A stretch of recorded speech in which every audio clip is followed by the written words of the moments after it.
Earl, I thought you were more gray than that. Well, when your wife has been a hairstylist, she can do some magical things. Yeah, I see that. All right, guys. So we're going to kick this off. I want to say first off, good evening, and thanks to everybody who has made it possible for us to do something a little bit different. My name is Earl Ingram. I'm the morning show host of the Earl Ingram Show at 5:40 a.m. WAUK in Racine, Kenosha. We're part of Civic Media, over 20 radio stations that are focused on having dialogue across the state of Wisconsin. We've been in existence now a little over a year and some months and have done some really great things as we have brought back radio to many areas of the state of Wisconsin that have struggled and given them a voice. And so it is with that background and that backdrop that we're going to attempt to do something a little bit different. I'm really excited about this, and I want to thank Civic Media for supporting me and us in doing something that's a little bit different. I think when you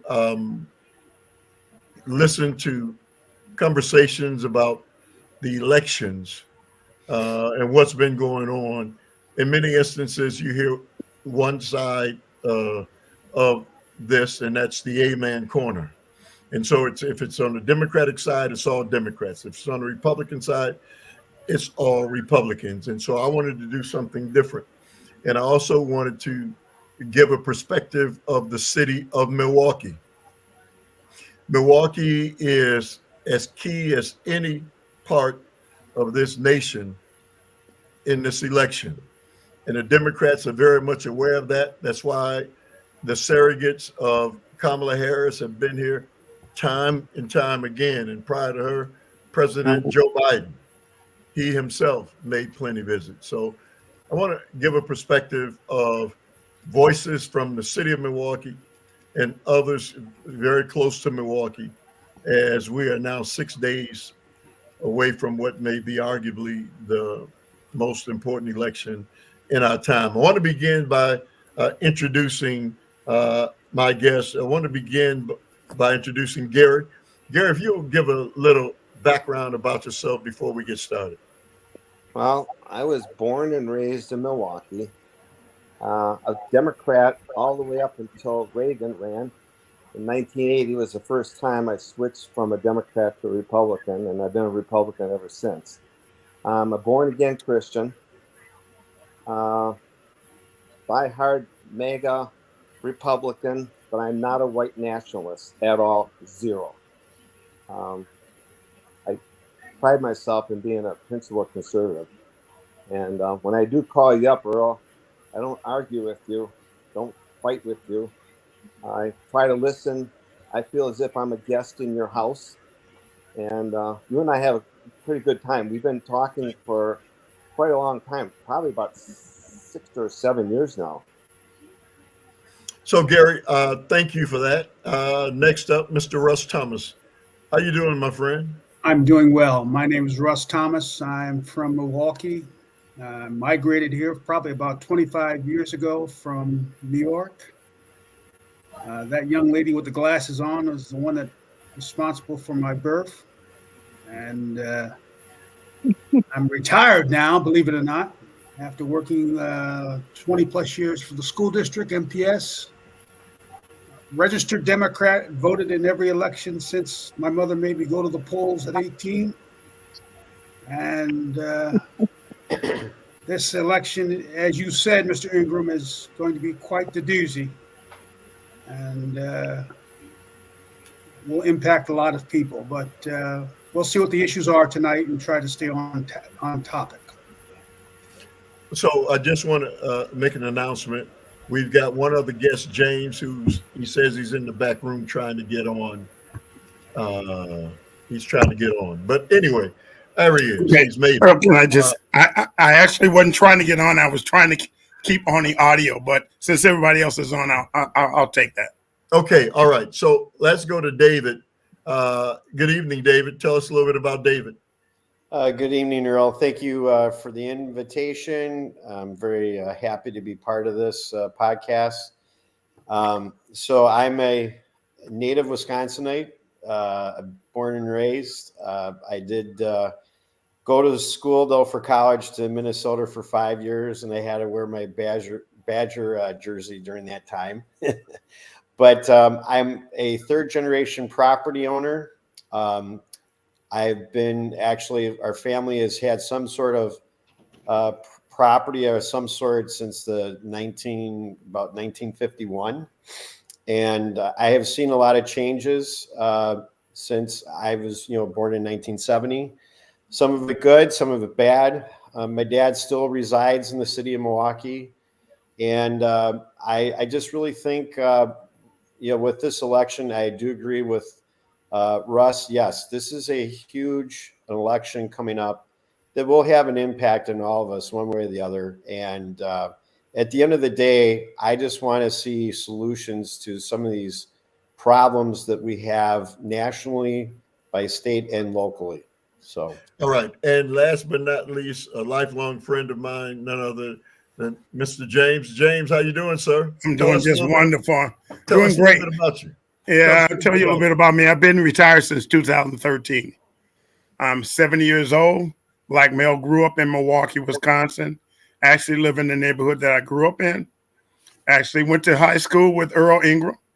I actually wound up working in A.L. Smith and 1972 to 74 when they went on strike. I went back to school. I had a number of football scholarships, went to school, graduated, taught school in Milwaukee for Madison first 6 years, Milwaukee 3, moved to California, taught school 12 years, came back here, became an administrator, was administrator at an elementary school for 14 years. So my little background is this. I certainly vote, and anybody that I know is going to vote. I don't see the excitement. I see the seriousness. I see everybody is about the business, and they're still wondering, are we going to abide by one rule? Is there going to be one standard that everybody's going to have to agree to? So I'm happy to be a part of that conversation. I think Jamie and I think Earl. So we've got two guys who are safe to say are going to vote for Donald Trump, and Yes. two guys who are going to vote for Kamala Harris. So let's begin with this question. And we'll start with you, Gary. You have been a supporter of Donald Trump's, since the first time he ran. What do you see in Donald Trump that makes you think he's the person who's going to be able to bring our nation together? Well, the first time, Earl, I voted for Donald Trump, I held my nose. I asked God to forgive me for what I'm about to do, and I voted for him. It wasn't until 2 years later that I realized this guy is the real deal, that Donald Trump loves America and he puts America first. He doesn't have to take all this garbage that the Democrats and the DOJ and the FBI is giving him. He could be any place in the world. So I believe that he's going to make America safe. I believe that he's going to make America prosper. I don't look at him, like I told you this morning, I don't look at him as my pastor.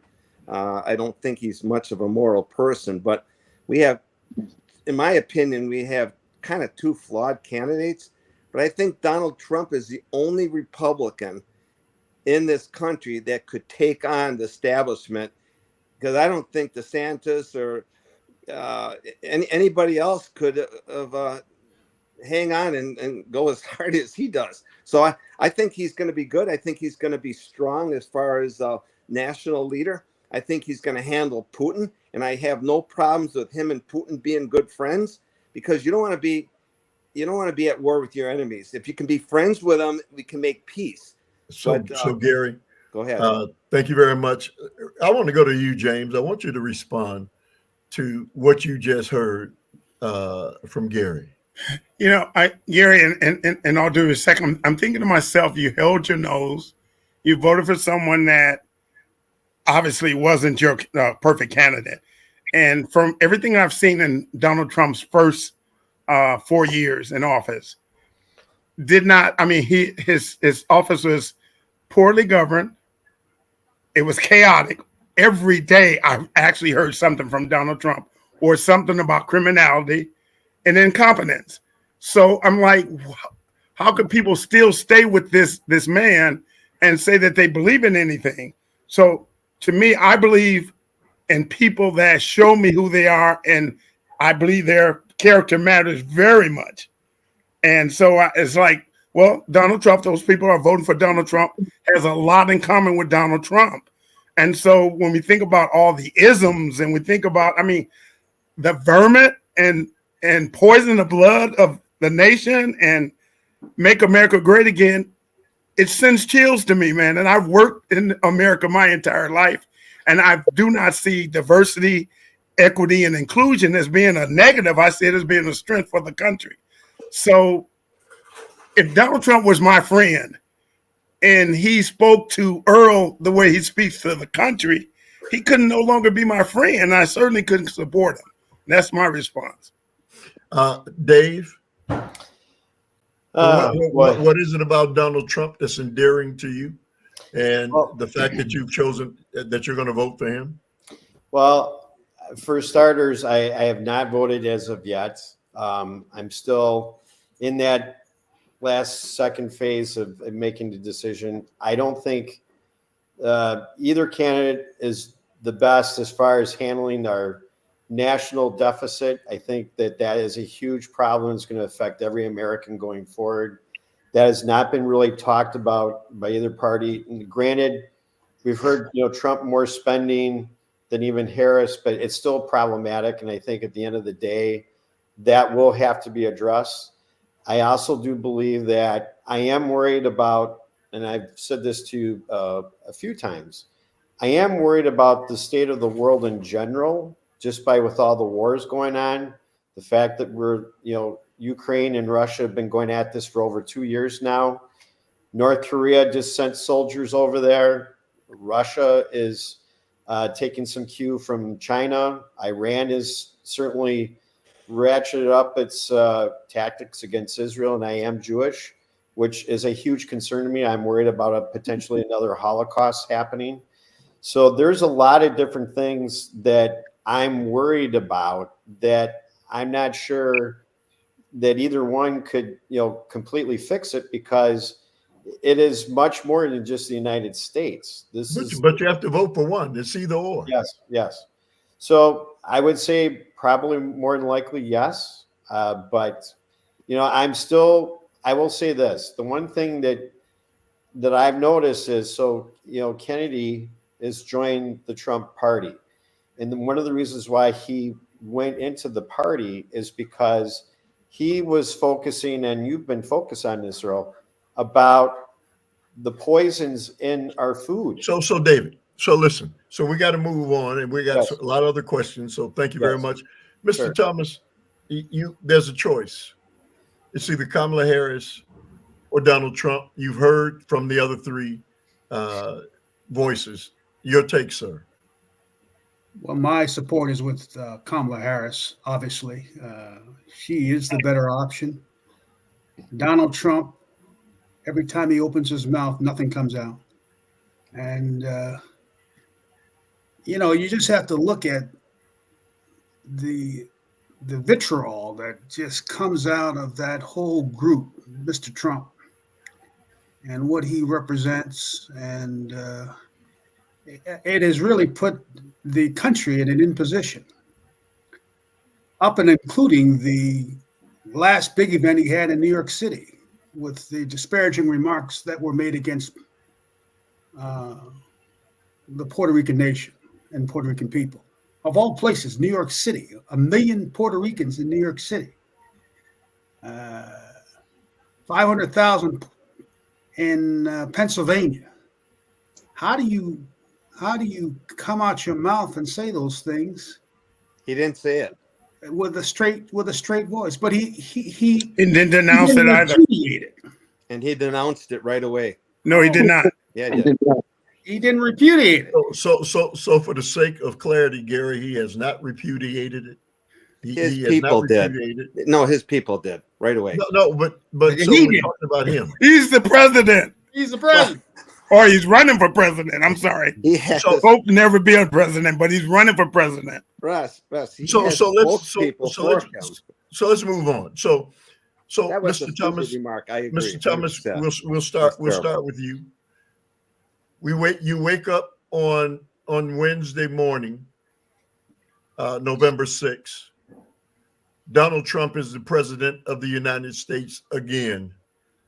Your thoughts? It's going to be a long journey. Disappointment. We don't know what to expect from Mr. Trump. And just not the country will be in a different place, in my opinion. Now, granted, Wait, Trump, did we lose audio? No, Trump, go ahead. I lost audio, Earl. Trump takes, I guess he takes some credit for some of the things he's done, and I'll give him that in terms of financial situation. But just all this off-putting nonsense that comes out of his campaign, his mouth, and everything that he represents is not what America's about. I really don't think so. David, you wake up January 6th. October 6th. November 6th. Excuse me, November 6th. Yeah. And Kamala Harris is the president of the United States. My wife will be extremely happy. But in all seriousness, I don't think we're going to have an answer to that for at least several weeks. The reason why I say that is because you're already seeing, Arizona and some of these other states, they're already saying that it's going to take a long. No. I'm saying that. So you wake up, and this is not factual, but she becomes the president of the United States. Your thoughts? I will say, for starters, listen, it will be. The flip side is, I won't look at it this way. The fact, if she were elected, that's a huge change for the country, and the fact that we have a woman that would be president of the United States. That's first and foremost. I would definitely recognize that, but I would pray that the way she's been speaking, I don't believe that she's going to do this, but she's trying to be more moderate. I think she's just doing that right now to try to get some of the votes to get over the finish line. And then I think if that were to happen, I'd be a little bit worried the fact that she would go back to her original positions, which most of them I do not agree with. All right. Gary, you wake up on the 6th, and Kamala Harris is president of the United States. Well, opposite of Donald Trump, I would accept it. Wouldn't be happy. But you know what? When Bill Clinton became president of the United States, we went on. When Barack Obama became the president of the United States, we just went on. Donald Trump became president of the United States, and the Democrats just went crazy. So I really don't understand how the world's going to just freak out. I'm not going to be happy, but I just know that God is in control, and so I'm not going to worry about it. So that's how I feel. Well, I can tell you that as we await James coming back, it's not going to be that simple. James, are you back with us? James, can you hear us? Okay, we're still having some trouble with James, but let's say it does not. Whoever becomes the president of the United States, bringing this nation back together is going to be more than a notion. What is it going to take to do that? Dave, you're up. I think honestly, listen, we have to both sides in this case have to stop the mudslinging, the whole name calling into things. as Lincoln would say, a house divided, we will not stand. And there's a lot of truth to that because in my lifetime, granted, I'm younger than you, Earl, but during my lifetime, I've never seen it so polarized than it is today. And that concerns me, that we have to somehow figure out working together is going to have to be the best remedy going forward. Because if we don't, it's going to be a messy situation for everybody. I mean, we may have differences. I have differences with you, but I know that deep down you're a good person, Earl, and I know that you believe in trying to help as many people as you can. And I've known you now for 15 plus years, and that's why I keep coming back. I'm trying to find some of the common elements that we can share as individuals and move forward with that. That's, I think, the key going forward with trying to unify the United States going forward. Russ, how do we heal the wounds, man? How do we begin to put the pieces back together? This has been a horrible, horrible example of hatred displayed before the world. And so how do you get people? There are people now within families who are separated forever because of this election. How do we bring that back into focus? Well, if you listen and hear what Kamala Harris has said, she wants to bring the nation back together. She's uplifting. Her message is engaging, and she is trying to bring the divide closer together. This division by the Trump people or Mr. Trump doesn't do that. It doesn't. Either we're divided or we're united. And she's going to have to reach across the aisle. She's going to have to, based on what happens in Congress. It just came back. She's going to have to bring those parties together and get on the stump and appeal to the good nature of the United States and its citizens. And you just have to hope for the best. But just this constant barrage of name calling by both sides, and Harris and Trump, does the nation no good. James, you wake up on the 6th and Donald Trump is president again. That's a nightmare scenario for me. But more importantly, I believe the resilience of American people, some kind of way it would balance. But I don't see why we have to keep balancing. And particularly, as I stated, some of the calls, I just got back in, by the way. I didn't hear the questions or the conversation. This idea that the whataboutism and the equal, and they're both saying these disparaging things about each other, I don't see it. And, I try as much as I can to stand back. I mean, it really is not directly affecting me. I'm 70 years old, but I got great grandkids, and I do believe in the system. And the system I believe in is inclusion. And the system that Donald Trump is talking about is exclusion.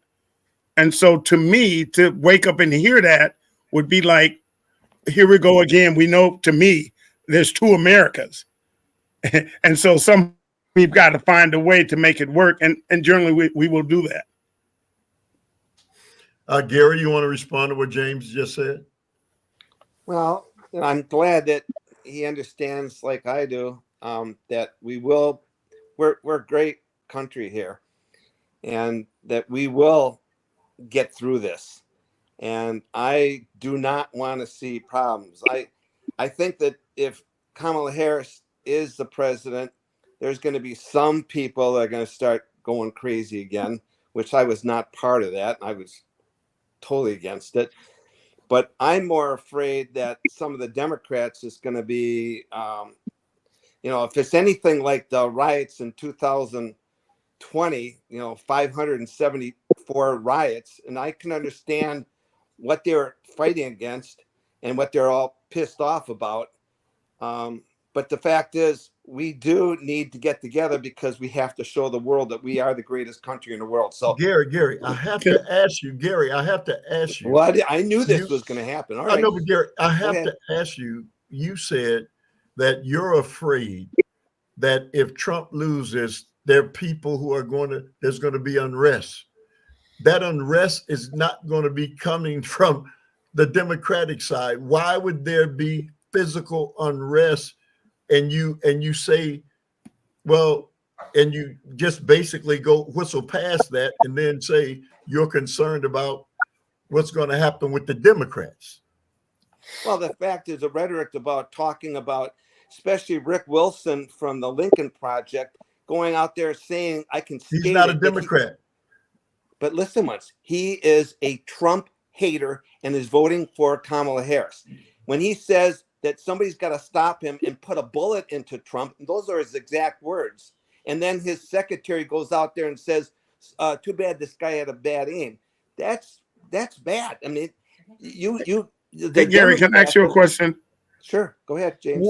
How have we gotten so primary? Why have we gotten to be so elementary? And we're asking people to be at the highest levels of the game that they can be. And we're not measuring. Donald Trump, tell me what it is that he brings to the presidency, other than bluster, other than this whole idea that I'm going to speak for those forgotten people. And that's old stuff. The border didn't want it settled, so he made sure it did. And now he's constantly talking about the border and the immigration. I just don't understand how we can sit and say that we have one standard and we just keep changing the standard for this man. First of all, the border is, in my opinion, and everything I'm giving you is not fact. I'm telling you my opinion and how I see things. I'm just talking about voting for somebody as a candidate for president that was president before. I think Donald Trump, first of all, I'm talking about the border now, is about the most important thing that he has to do first, and that is to keep people back in Mexico and finish the goldarn border to keep our country safe. You know what, James? I lock my doors at night. I don't want uninvited guests coming into my house. I have no problems. My grandparents came from Sweden and from Hungary. And the fact is, if they didn't come, I would not be Earl's best conservative friend here, So, I think immigration is fine. I just want to have good people, hardworking people in this country, not people How about using the system that we presently have? James, hold the thought. One at a time, Earl, I can't hear. Okay, hold the thought.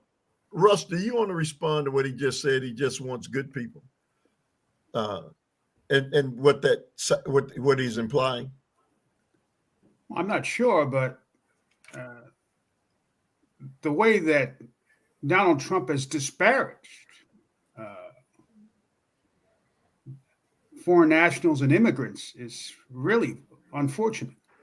There are a lot of good people that just want to be here and work and do whatever they can do to be prosperous.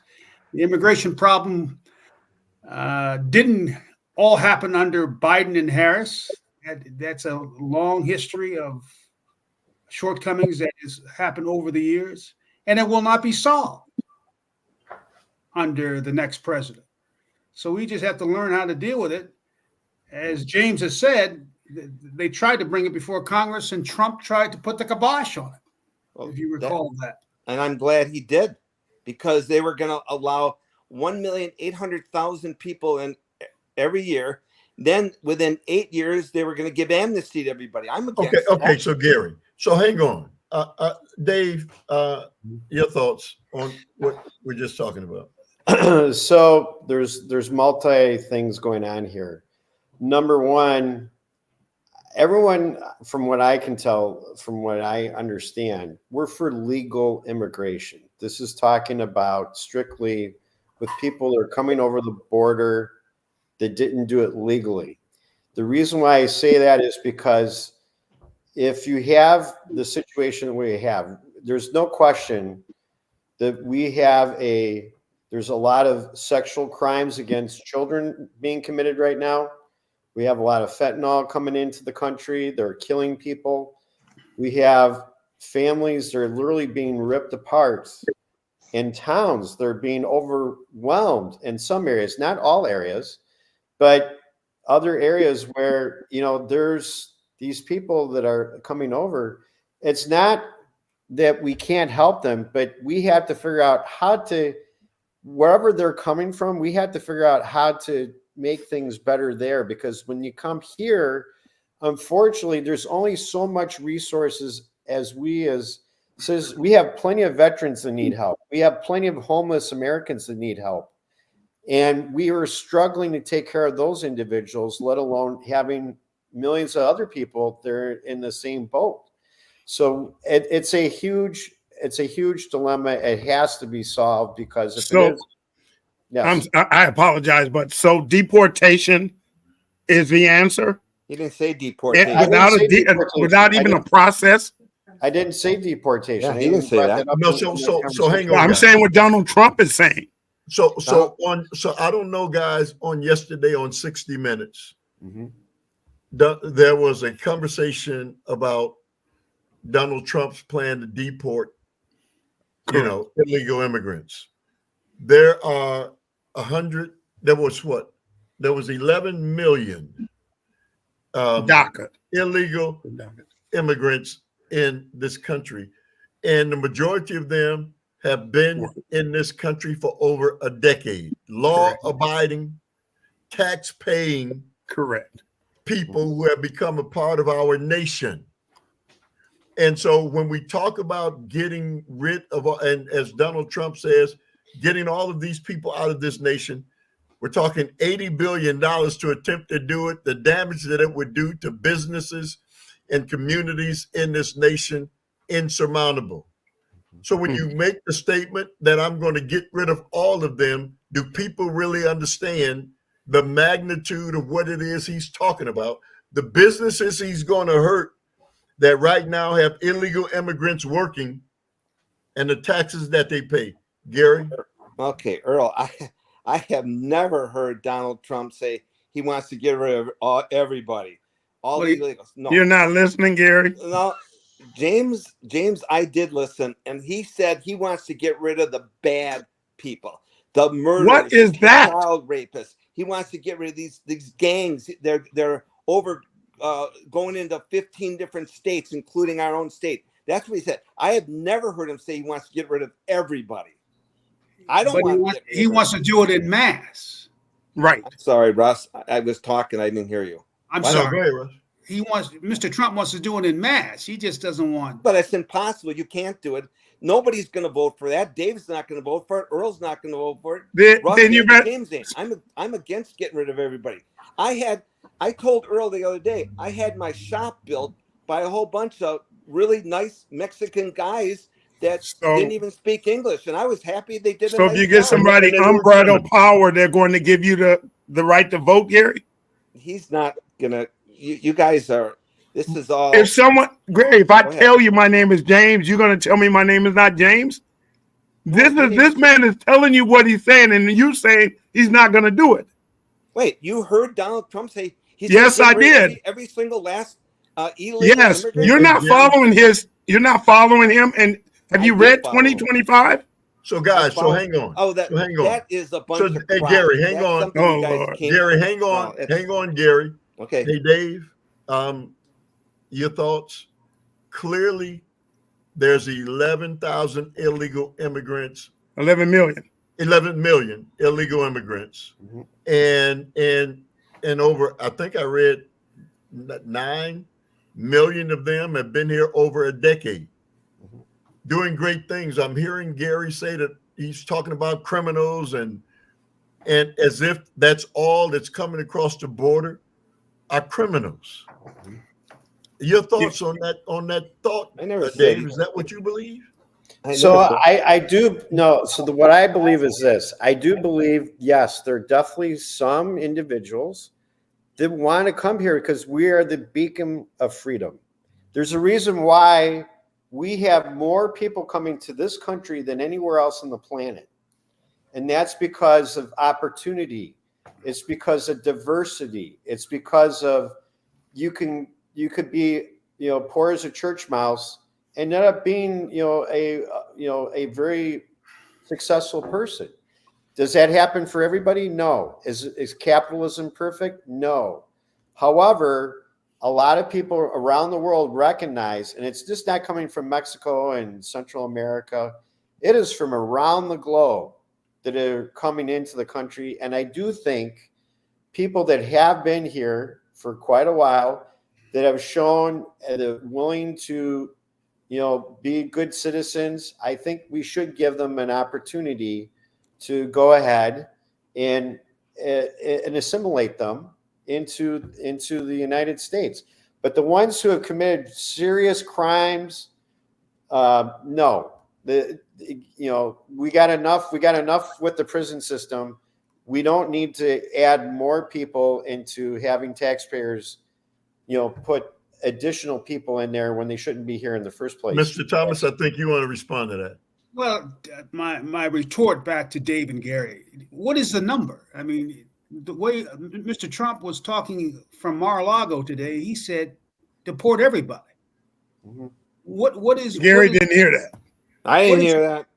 What is the That reason? doesn't mean he didn't say it. That doesn't mean he didn't say it. That's right. I did Because not that's what hear he it. said. That's all I'm saying. Go ahead, Mr. Thomas. What do you equate as a number for them to deport? What is that number? Well, first of all, we couldn't handle probably 20 million people in this country because they would be building homes, they'd be spending money, they'd be paying into Social Security. You're sounding like me, Gary. Right. I just want good people. My grandma and grandpa were good people. I turned out to be good people. So that's who I want. And I want to have a safe let country. me respond. So let me respond to that, because my pushback is always when you throw all of the immigrants from Central America and other places in the same basket, bushel basket, and you say they're coming over here and I've got to lock my doors and the gangs and they're killing people, and you make those blanket statements about people that you don't know, instead of saying this is a very small subset of the people that are coming over, and that is a fact. It's a very small subset of the people coming over, but you blow this up to be that all of these gang members are coming. I got to lock my doors. I got to get more ammo. I got to get bigger weapons. That's just not true. And Earl, and nobody can back that up Earl, with facts. I've been locking my doors ever since I've been married, Earl. It's not because of the gangs. Nobody's saying you shouldn't lock your doors. What we're saying is when you make statements that we're locking our doors because the immigrants are coming and they're the ones I got to be fearful of. I lock my doors because of Americans I don't trust. And you got that right. That's just what I said. I said I lock my doors at night. I just don't want any uninvited guests coming into my house, let alone into my country. So let's go here. So let me ask the next question. Dave, what the immigration issue, what is the number one issue that is going to be what moves you to vote for whomever you're going to vote for? You said earlier you haven't decided yet.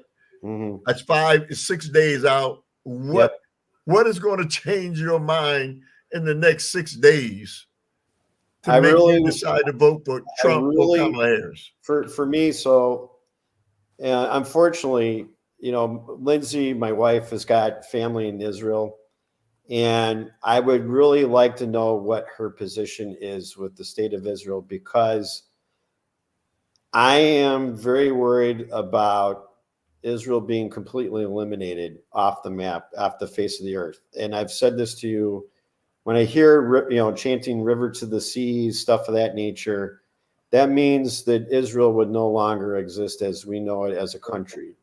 And so for me, it's a little bit more personal because it indirectly, like I said, we have family there.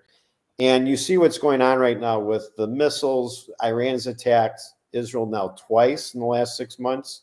And we hear that Israel has a right to defend itself. And you think that Kamala Harris is not going to side with Israel in this battle? I don't think so, only because she does turn around and she will say that Israel is committing genocide. Okay, and yes, so there is a lot of people being killed. And so you do think that Donald Trump, James, I get to you. So, but then you're saying that Donald Trump is going to side with Israel.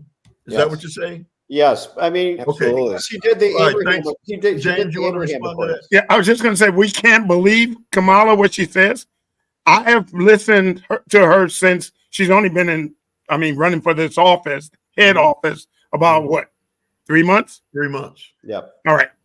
I've heard it every time I've listened to her campaign. She begins with making it no doubt where America stands when it regards to Israel.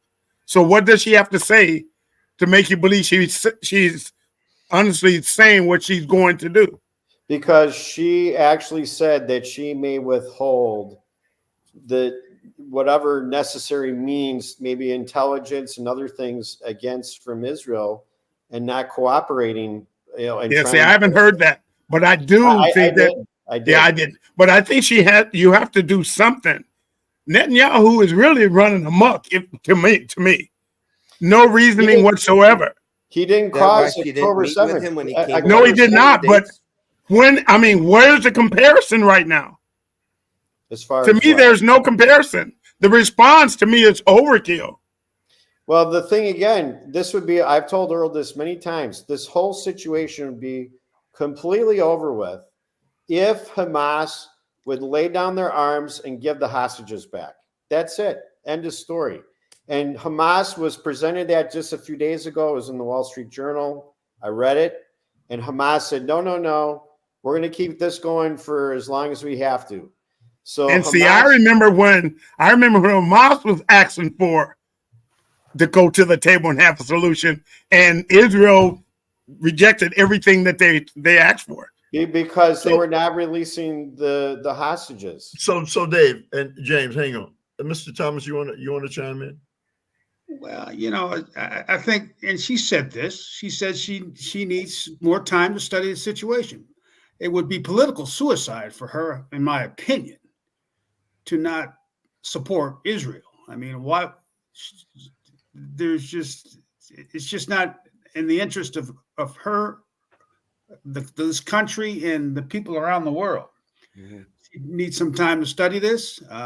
She's also concerned about the Palestinians and that side, and I guess humanity. I mean, humanity has to come into this place somewhere in terms of people dying and starving and losing their homes and everything else. And I think that side has shown that she is considerate to that situation. Russ, I got Gary. Yeah. Gary, go ahead. What is it? October 7th when they attacked. I watched it live.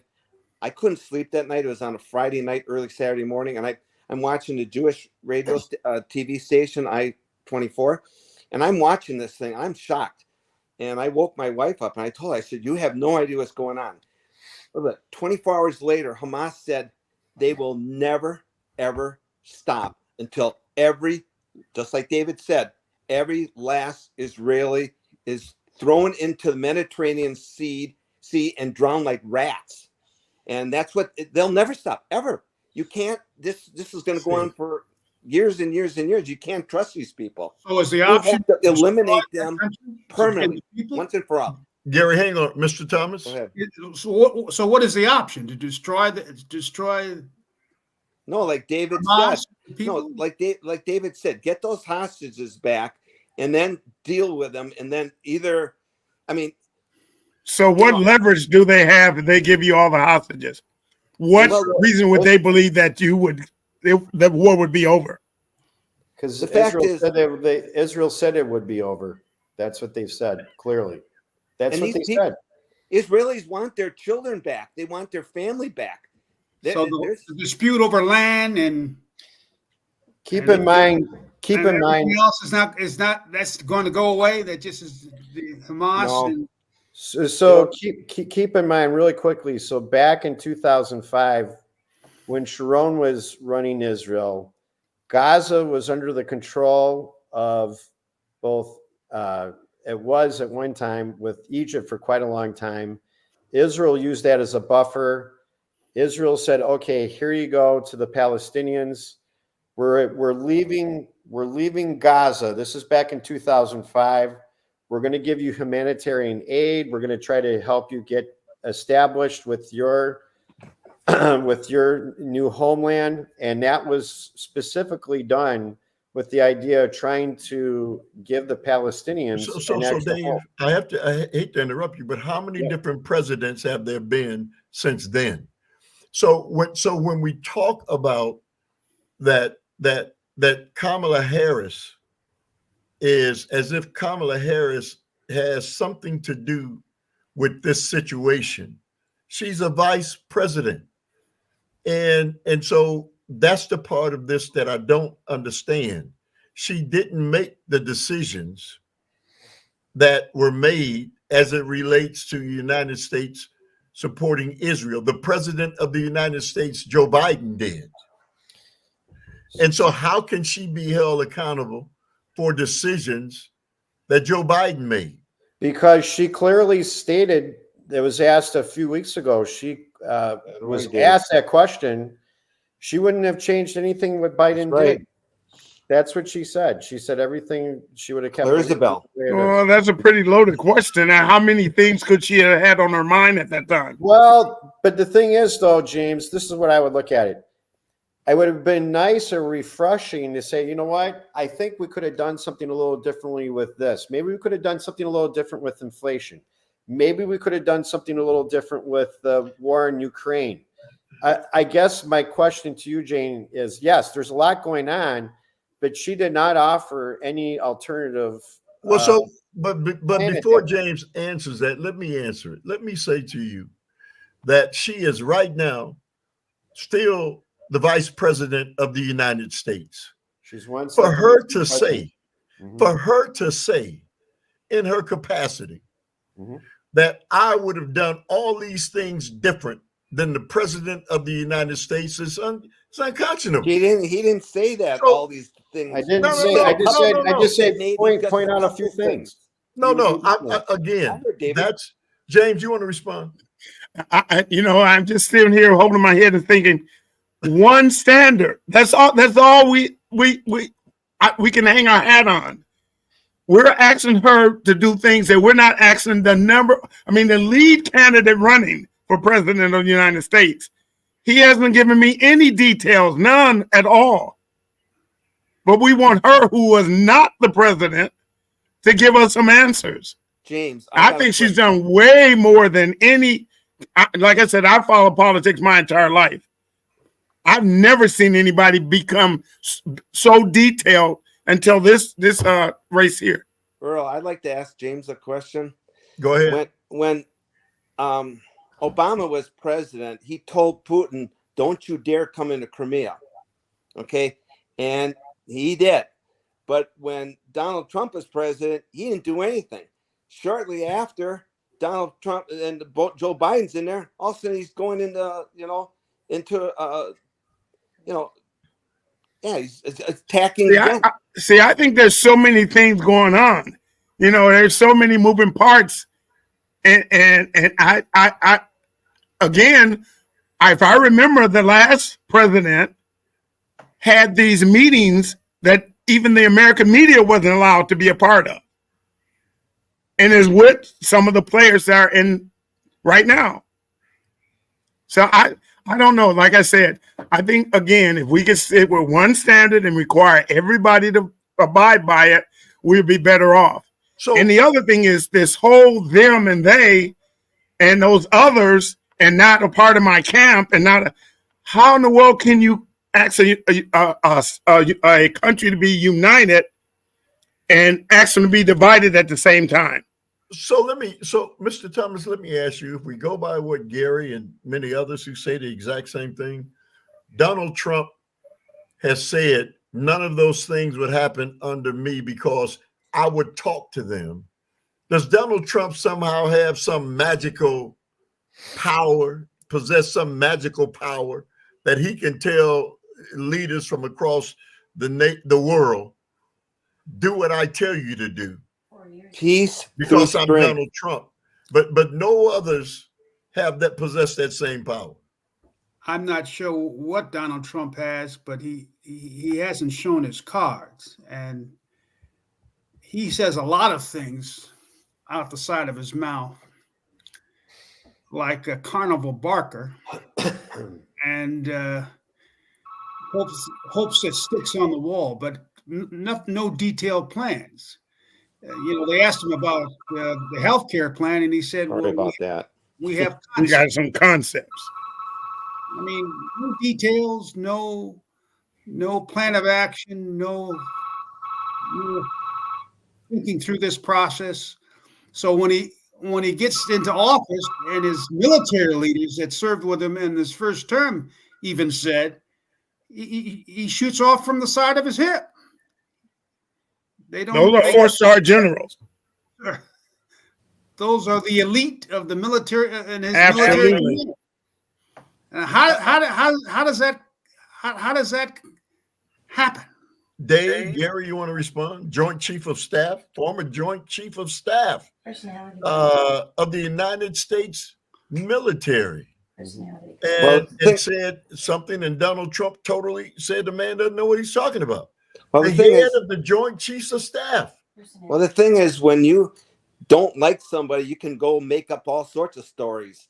Oh, Lord. So everybody don't like Donald Trump. And he's a likable guy. I like Donald Trump. I think David does. And the thing is, hey, James, I got a question for you. I go to my customers. I'm a heating air conditioning guy, and I go to my customers, and I ask the question to every one of them. I said, do you absolutely 100% hate Donald Trump? And half the people say yes. Then I asked another question.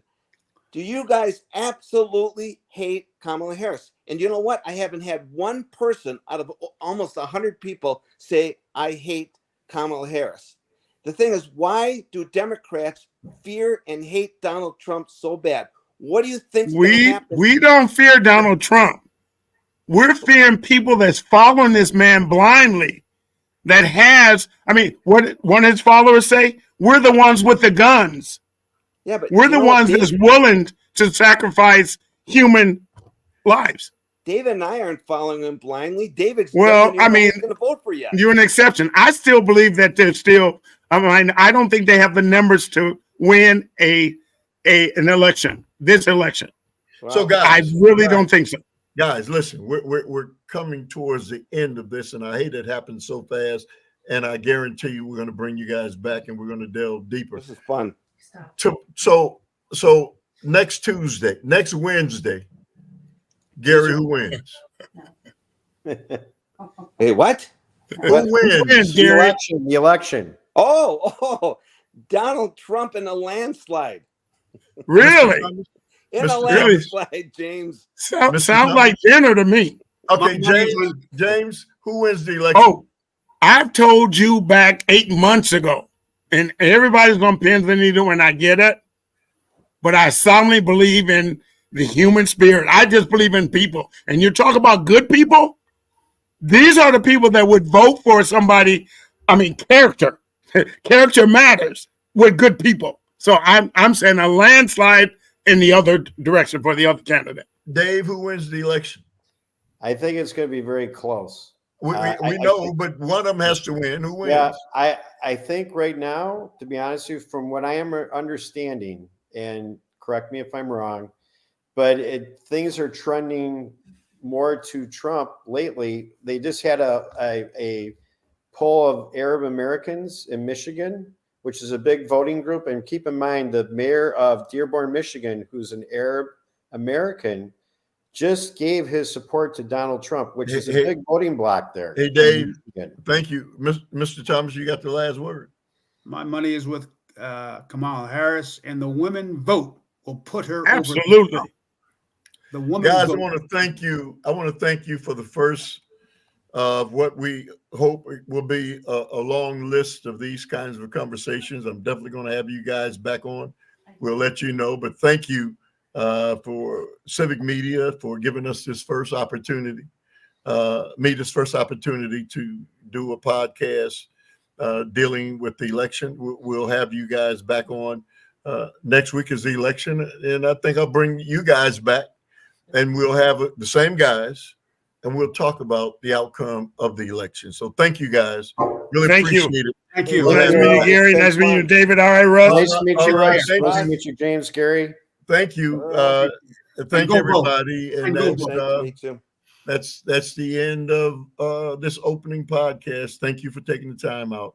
We'll see you guys soon. You can follow me tomorrow morning and every morning at 5:40 a.m.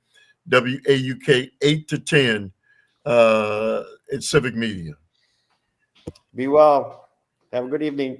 Take care.